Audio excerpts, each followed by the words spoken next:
Hello, today I'm going to be talking about mental health in teens. Imagine waking up every day feeling like your chest is too tight to breathe, like your thoughts won't slow down, like you're drowning but no one around you can tell. For a lot of teenagers, that's not dramatic, it's normal. My name is Lily Owens, and as a 19-year-old college student who has personally struggled with mental health, this topic isn't just something I researched, it's something I've lived.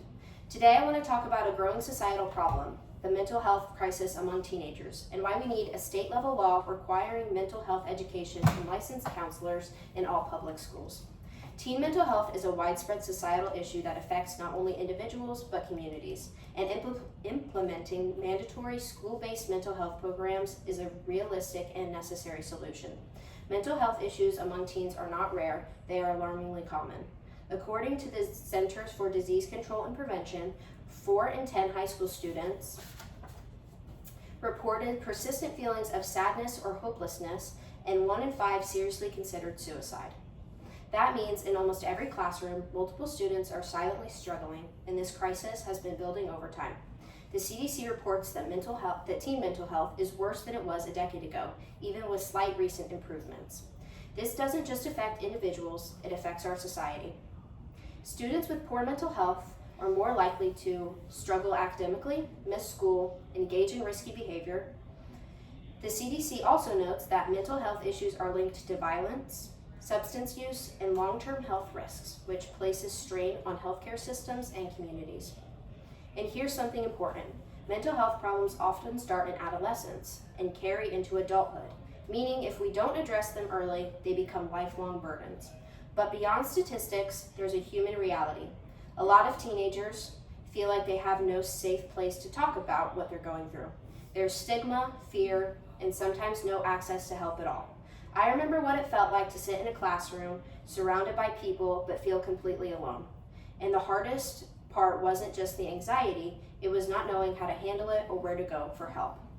And that's the problem. Teens are struggling, but the system around them isn't equipped to support them. To address this issue, I propose a state-level law that requires all public schools to 1, provide mandatory health education, and 2, employ licensed mental health counselors accessible to students.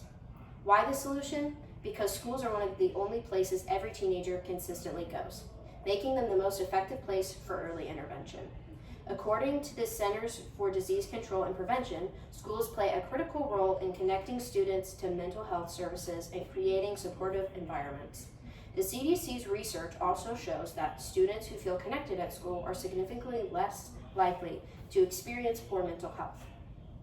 And school-based programs can reduce anxiety, depression, and risky behaviors. Even recent reports from ACOX shows that states investing in school counselors and mental health policies are already seeing improvements in teen mental health outcomes. This proves something important. The solution isn't just theoretical, it's already working. Why this policy works. Education reduces stigma. When mental health is taught like physical health, students are more likely to not feel shame in it and speak up. Early intervention prevents bigger problems. Treating issues early reduces long-term health care and societal costs. Equal access to help. Not every teen can afford therapy, but every teen goes to school. Teen mental health is not just a personal issue, it's a societal one. It affects classrooms, families, and the future of our generation. Right now, millions of teens are struggling silently, not because help doesn't exist, but because it isn't accessible where they are. By requiring mental health education and access, they are to get licensed counselors in schools. We are not just helping individuals, we are investing in a stronger, healthier society, because nobody should have to suffer in silence, especially not in a place that's supposed to help you grow. All right, I have some graphs here. The first one is depressive symptoms, and you can see there was a pretty high jump right after COVID. This chart is depressive symptoms and suicidal thoughts by demographic characteristics. Females and people part of the LGBTQ plus community are the ones that reported the most depressive symptoms. This is attempted suicide in 9th through 12th graders, and there's also a big jump right after COVID. And then this is suicidal thoughts and behaviors by demographic characteristics. So females, once again, and the LGBTQ plus community reported suicidal thoughts.